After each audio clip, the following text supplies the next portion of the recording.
All right, let's start off by saying Barakatah Yahweh, Bahashem, Yahweh Shai, Bahashem, Racha Kodash. All right, welcome to another live lesson.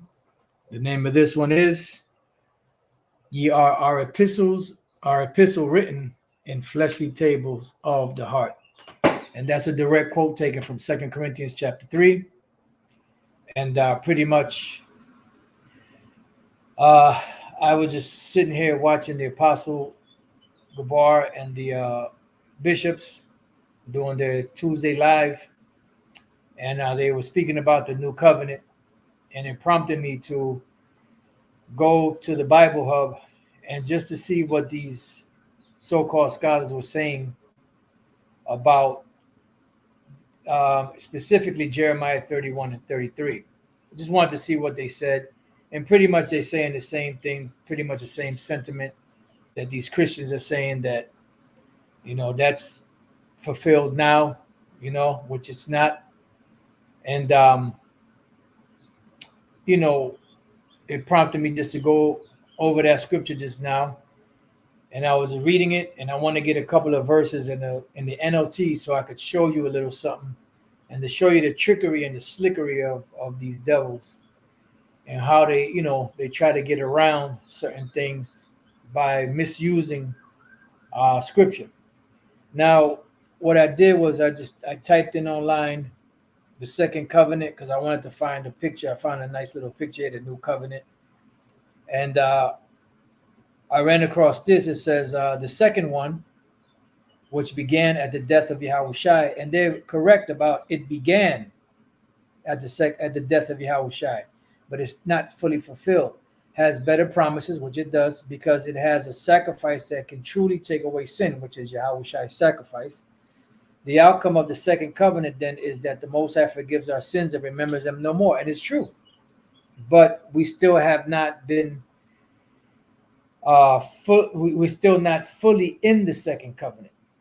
You see, the only part of the second covenant that has been fulfilled is that Yahushua shed his blood for the children of Israel to open up the mercy or the spirit of grace back to the Father.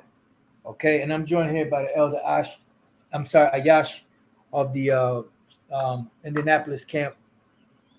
And I told him if he feels like it, and we just joined by Elder D-Mash. And I told him, if he wants to chime in, feel free. But we're gonna start off in 2 Corinthians chapter 3, right? And check out the slickeriness of the devil. 2 Corinthians 3 and 1. Do we begin again to commend ourselves, or need we as some other epistles of commendation to you, or letters of commendation from you? Because this is what was going on a lot back then. That's what's going on today. Individuals want recognition for their accolades. And first and foremost, the recognition is going to come in the kingdom of heaven after, the battle is won, so to speak. It's not going to come before that. Yahushua said, he that endureth to the end, the same shall be saved. Because what is the reward? Salvation. You want your little props now and all that. It ain't about that. Eternal life. Yeah, eternal life. That's part of it. Hey, because Yahushua hasn't got his glory yet on the earth. So why should you get yours, or why should we get ours? We got to see the master first get his, then we can get ours. Right? It says, now this is the verse 2 and verse 3 are the kickers where they try to say that the second covenant is fulfilled. Check it out. You meaning you Corinthians, you Israelite foreigners, are our epistles written in our hearts. So they're saying that that's proof that this is talking about the second covenant being in our inward parts already, and that's not the case. That's not what this is saying. Known and read of all men. I'm going to read the next verse too, and then I'm going to go back to the second verse and read both of these verses in the NLT. For as much as you are manifestly declared to be the epistle of Yahushua, ministered by us, written not with ink, but with the spirit of the living power, not in tables of stone, but in fleshly tables of the heart. So what is the Apostle Paul saying here? what the Apostle Paul is saying here is that when people see you, right, you Israelites of Corinth that were taught by the Apostle Paul, they're going to give a recommendation. They're going to say, well, look, this congregation here was taught by the Apostle Paul. That's what it's talking about as an epistle of commendation written in ours. People are going to look and acknowledge that these individuals were taught by the Apostle Paul. That's what it's talking about. Now, when we go here to 2 Corinthians 3 and 2, and we go into the NLT, it says the only letter of recommendation we need is you yourselves. So these men, these are the epistles, right? Your lives are a letter written in our hearts. So this is why it's good sometimes to go to the different translations to get a better understanding. It says everyone can read it and recognize our good works among you. So that's what it's talking about. It ain't talking about, they got the laws in their inward parts. No, this is saying that these men that the Apostle Paul taught from Corinth, which are Israelites, whenever they go out there and teach, they are a representation, or they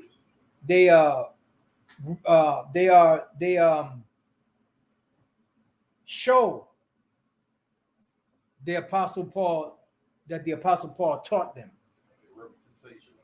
Right, a representation of him. The water. That's the perfect word. That's the perfect word. You want to say anything? No. It says NLT, right? This is the third verse.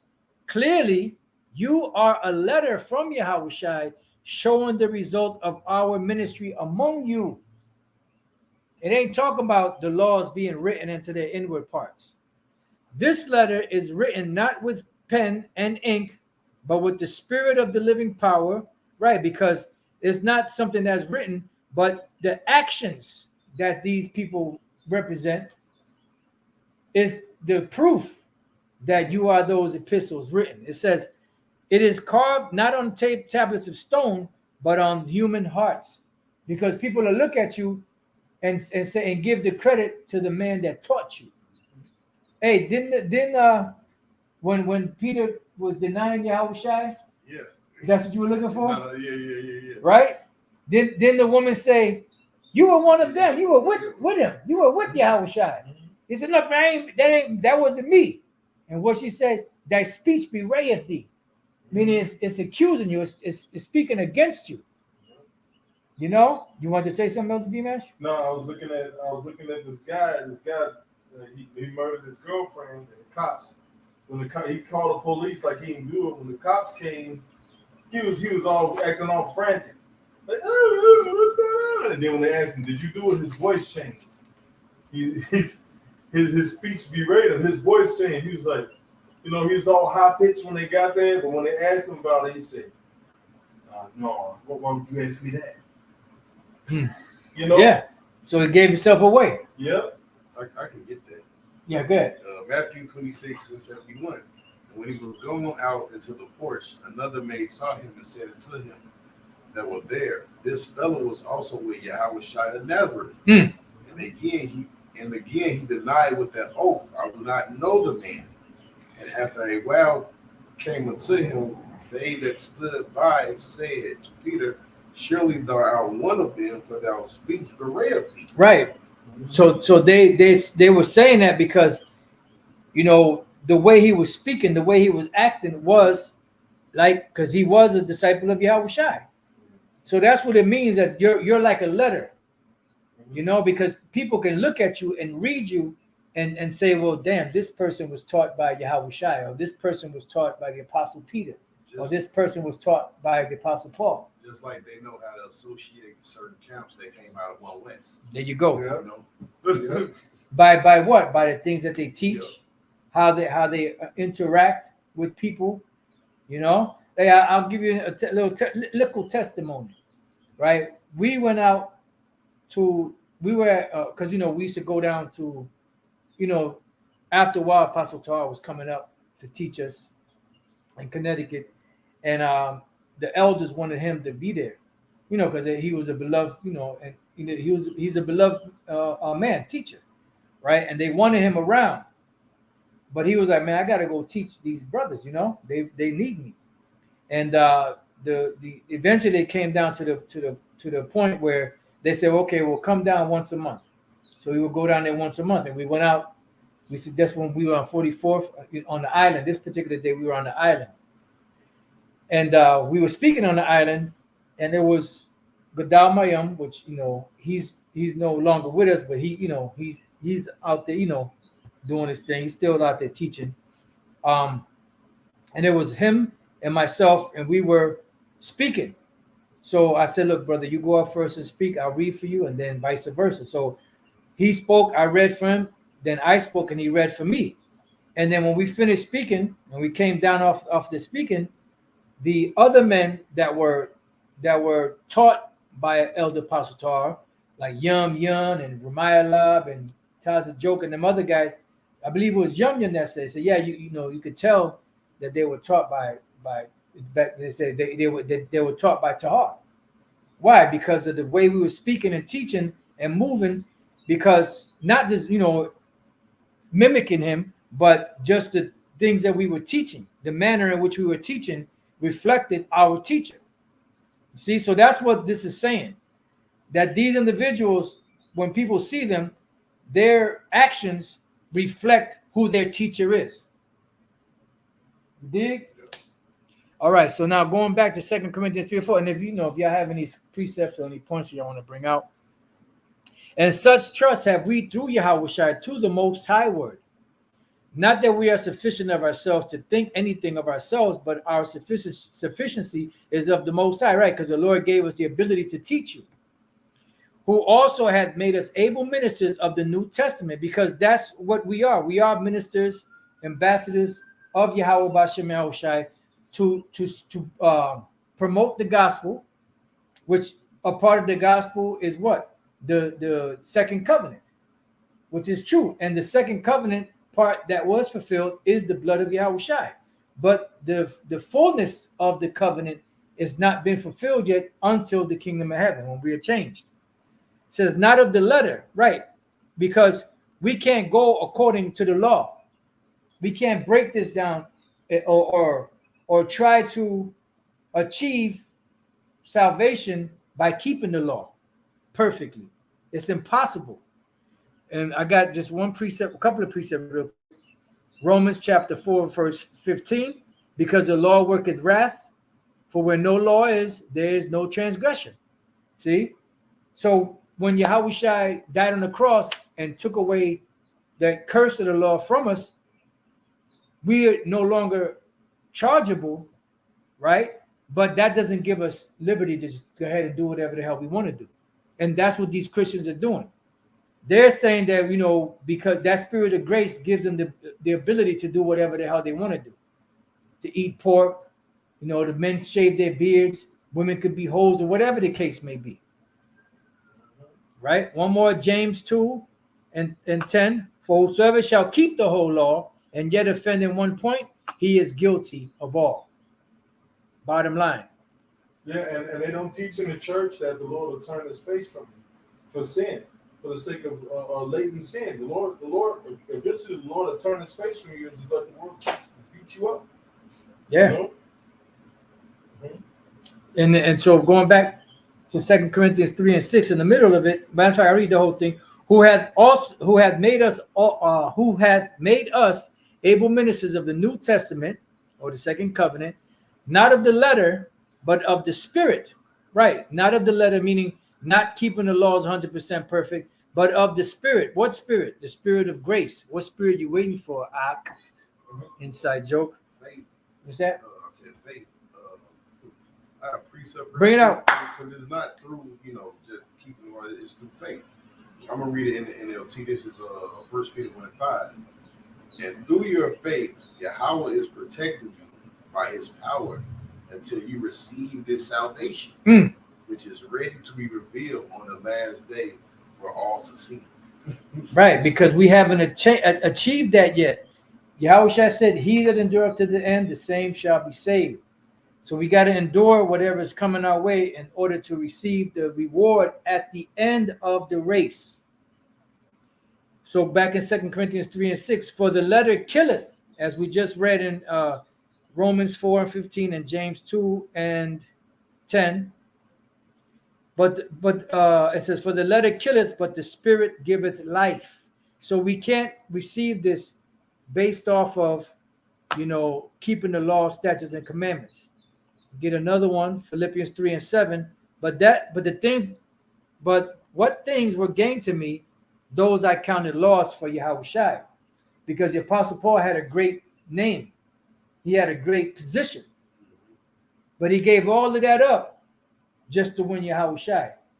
So he had to be knocked back down the totem pole all the way to the bottom to start all over again. Right? Before honor is humility.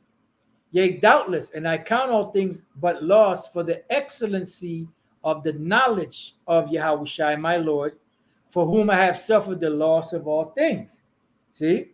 And do count them but dung, that I may win Yahushua, because all those titles and all that position and all that, that's all is BS. Superficial. And be found in him, not having mine own righteousness, which is of the law. It says, but that which is through the faith of Yahushua, the righteousness which is of the Most High by faith, that I may know him. See, by not trying to establish your own righteousness. I keep the laws. I'm perfect. I don't break any laws. Then the Yahushua has no effect to you. You know what? And they can't disconcern when you say it's about faith. We're not saying sin. Right. We just telling you, look, it's not, the law is not 100% thing. That's not what's going to help you make it. It's going to be faith. Yeah.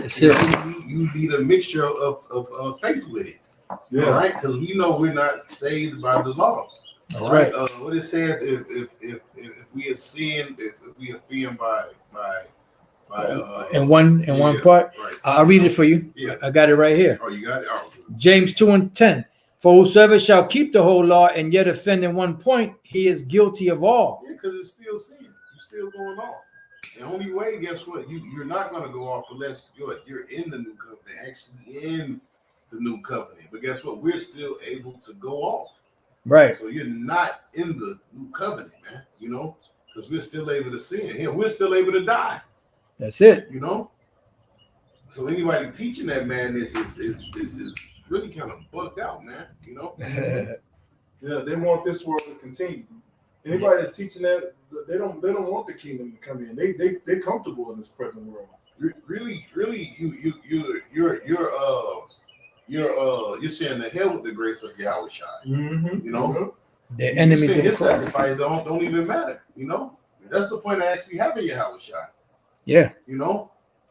Hey, they're enemies of the cross.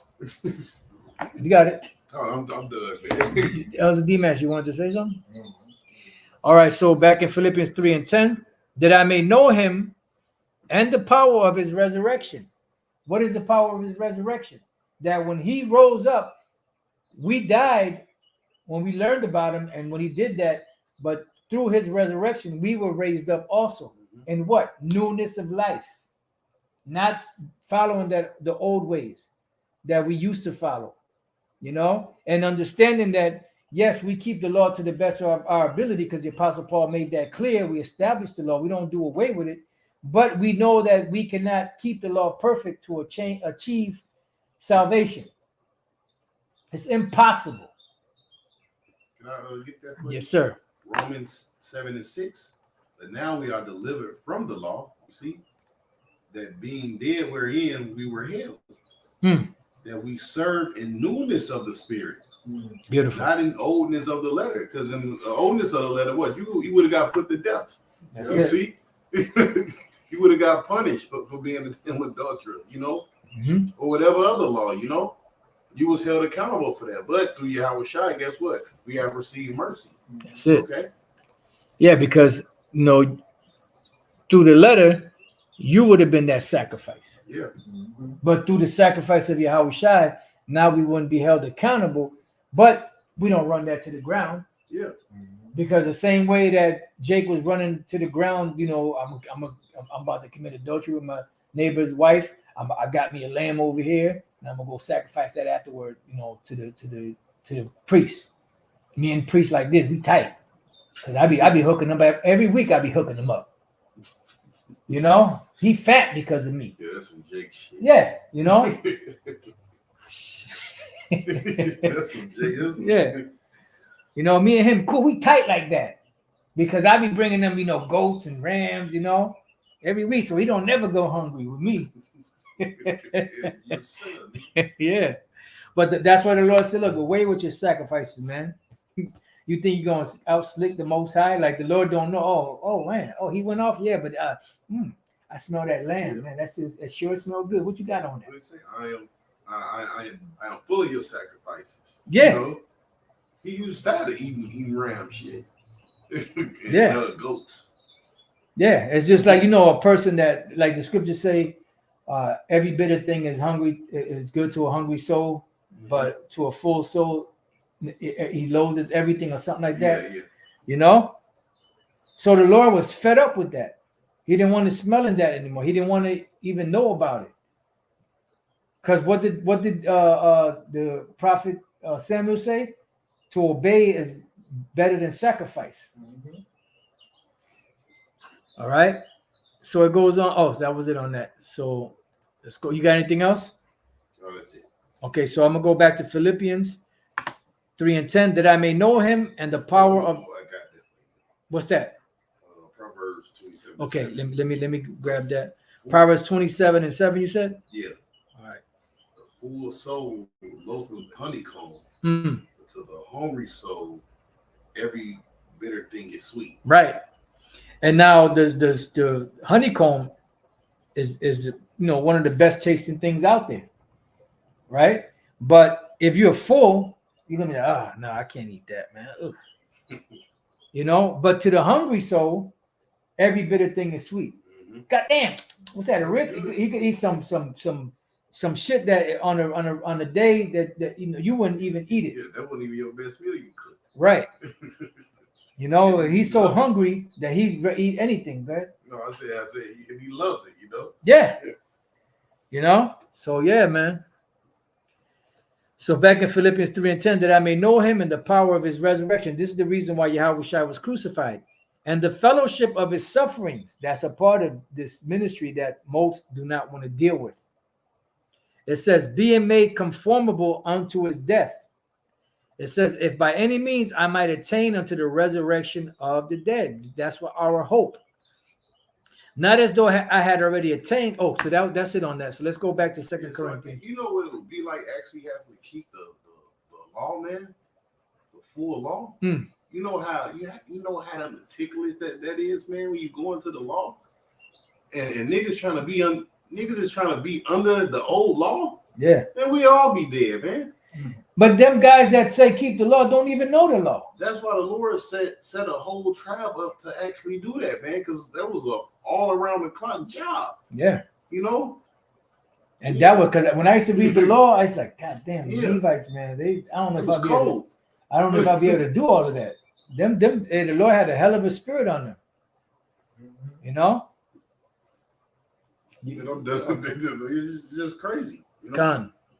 So back in 2 Corinthians 3:6, who also had made us able ministers of the New Testament, of the New Covenant, not of the letter, but of the Spirit. For the letter killeth, which is trying to keep the law 100%, but the Spirit giveth life, the Spirit of grace, faith.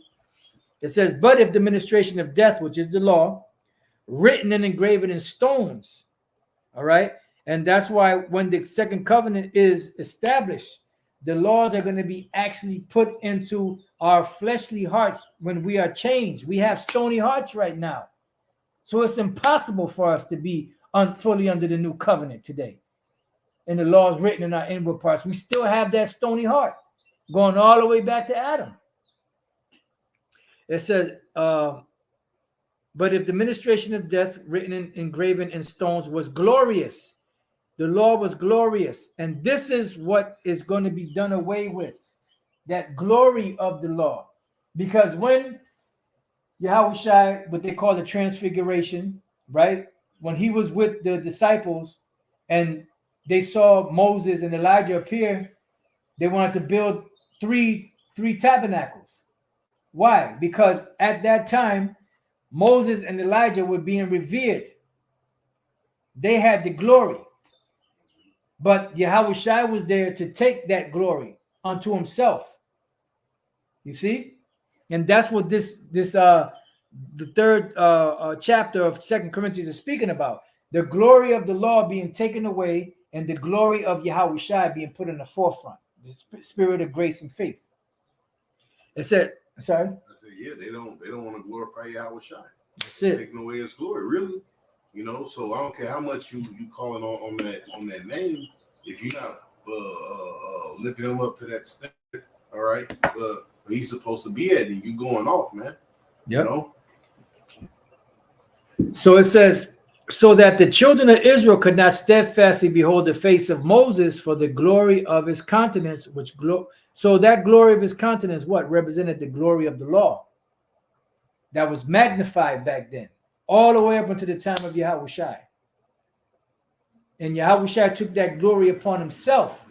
That's why what happened when he after he gave up the spirit, there was a great earthquake and the temple rent.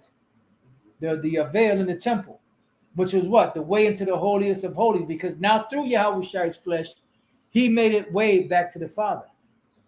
So we have an opportunity now, but we have not been perfected yet. The only perfection we have is the understanding of, that we have a chance. Mm-hmm. And the perfection of us catching hell, being perfected through infirmities or trials and tribulations, so on and so forth. It says now we're the temple, now each and every one of us is the temple of the Lord. We don't have to go into the temple because the Spirit of the Lord dwelleth in us. Well, I got something too. Okay, what you got?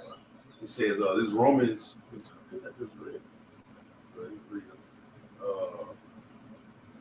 Romans 8:1. No, you didn't read that. Huh? You didn't read it. I didn't read. All right.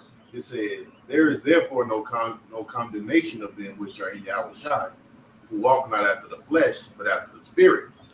For the law of the Spirit of life in Yahushua hath made me free from the law of sin and death."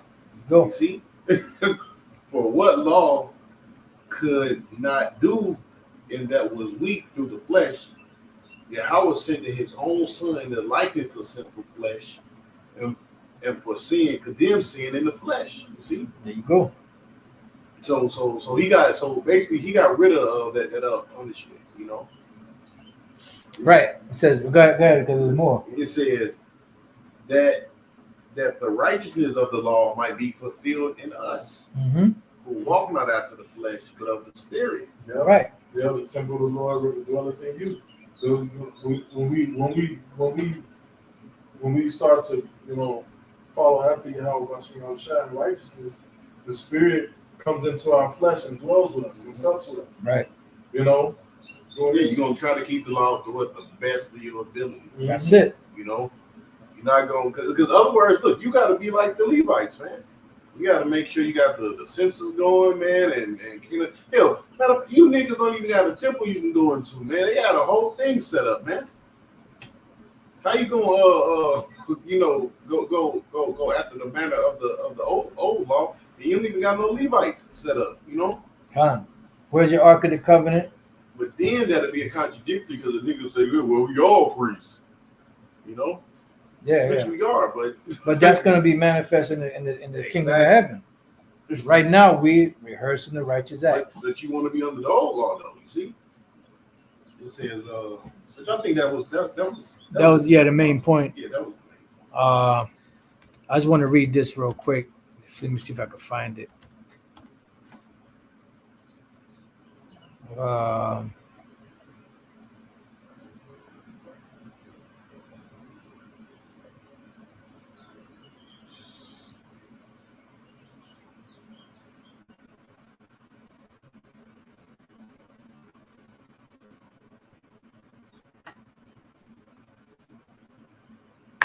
All right, so going back to 2 Corinthians 3 and 8. So when we read the 7th verse, meaning the law was glorious, which glory was to be done away with, meaning the glory, not the law itself.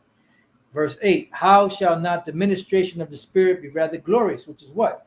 The sacrifice of Yahushua, which gives us access back to the Father. This is what the word reconciliation is about, or the ministry of reconciliation, which these wacky-tacky Christians do not understand. They don't understand the word reconciliation and what that means, to be reconciled back to the Father. And when they try to bring out Ephesians 2, like that one dude, he was like stressed out. The guy that was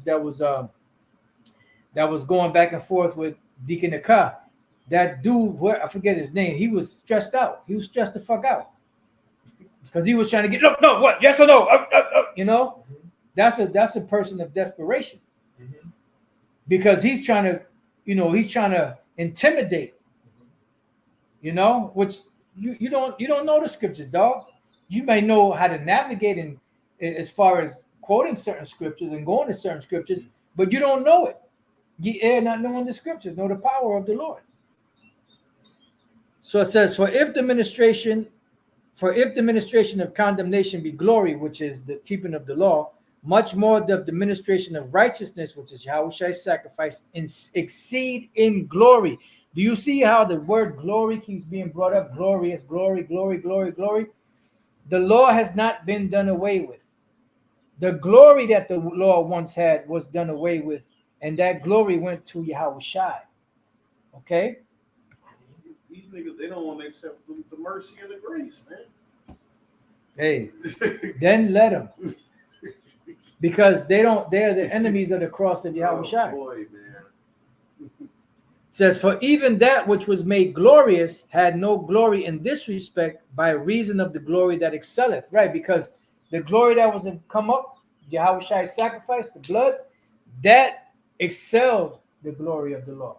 The law was put there as a schoolmaster to bring us to Yahushua, because the Lord knew that we were not perfect. But through Yahushua, we would be perfected. And when the kingdom of heaven is established, the elect will be changed. And this is what they don't get. So it says, for if that which is done away was glorious, the law, the glory of the law, much more that which remaineth is glorious, which is the spirit of grace. Seeing then that we have such hope, we use great plainness of speech. So we're breaking it down to you the way so that you can understand it. And not as Moses, which put a veil over his face, that the children of Israel could not steadfastly look to the end of that which is abolished. What was abolished? Not the law, the glory of the law. That's where the Apostle Paul came back and said, do we make void the law through faith? The Lord forbid. Yeah, we got faith now. We got that opening, but we don't do away with the law. By no means. No stretch of the imagination. Yeah, because in the kingdom of heaven, it's going to be kept perfect. Right. Because if the law is done away with, then how can the second part of the covenant be fulfilled when the law is going to be put into our inward part? Mm-hmm. Make sense.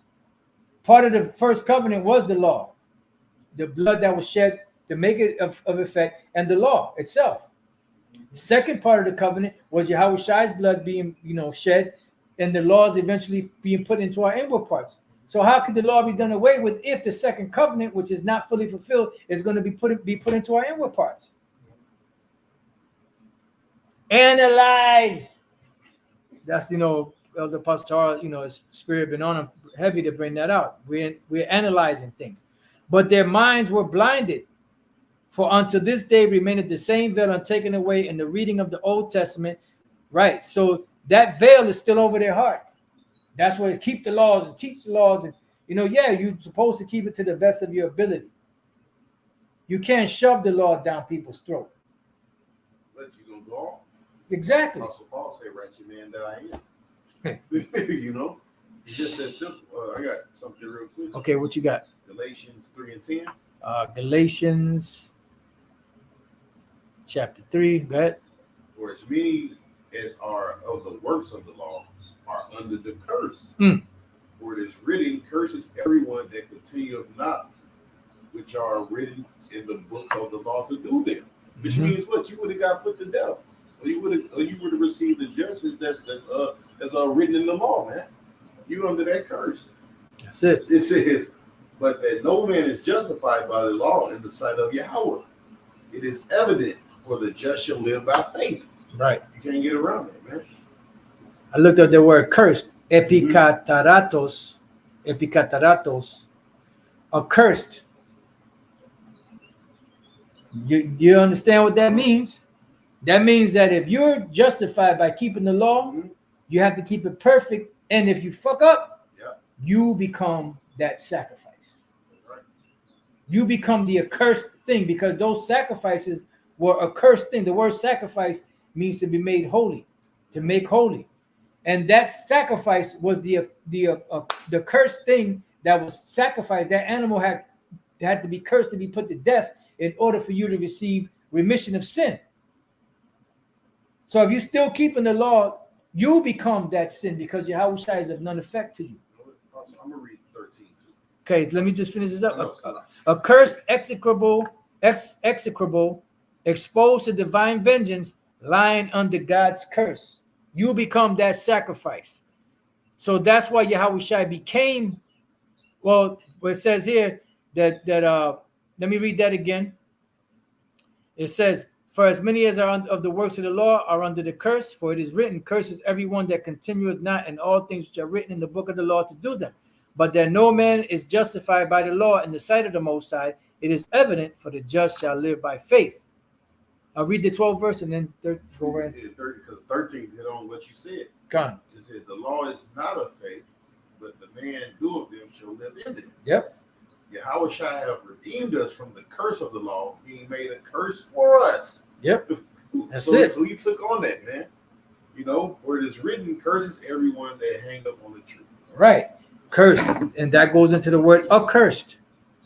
You become a cursed thing. That's why you're supposed to not let the person hang all night. You're supposed to take them off that tree and bury them, because that person was accursed. You see? So going back to 2 Corinthians 3 and 14, but their minds were blinded, for until this day remaineth the same veil untaken away in the reading of the Old Testament, which veil is done away in Yahweh Shai. Okay? Right. So you have to accept that in order to be able to really see the truth. You shall know the truth, and the truth shall make you free. Right? But even unto this day, when Moses is read, the veil is upon their heart. They can't see. Nevertheless, when they shall turn to the Lord, the veil shall be taken away.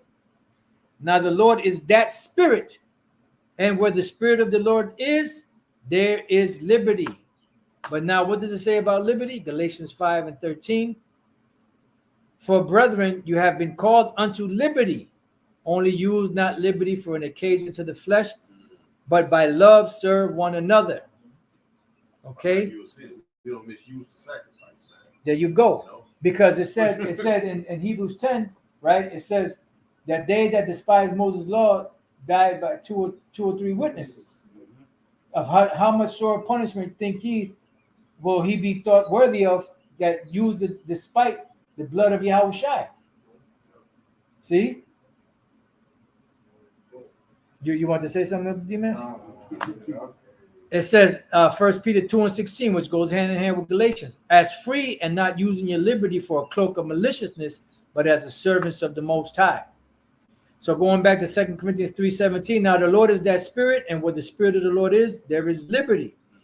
But we all with open face, beholding as in a glass the glory of the Lord. Yeah, because we see Yahweh Shai, and he didn't he say he will sup with us?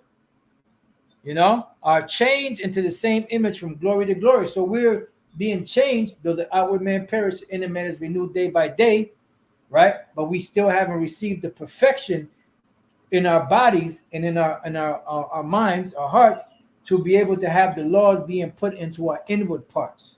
Because if the laws were written, if we were in the second covenant, you'll be able to quote every law, every scripture without having you have a Denzel Book of Eli moment, laying there and quoting the whole scripture from front to back. It says, are changed into the same image from glory to glory, even as by the Spirit of the Lord, Yahweh Bashem Yahushai. Yeah, y'all want to say anything? Any closing words, Elder D-Mash?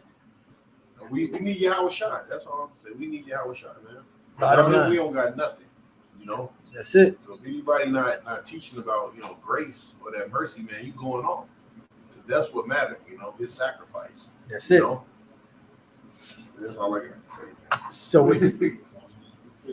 So with that, I pray that you brothers and few sisters were edified. Till the next time I say, Shalom.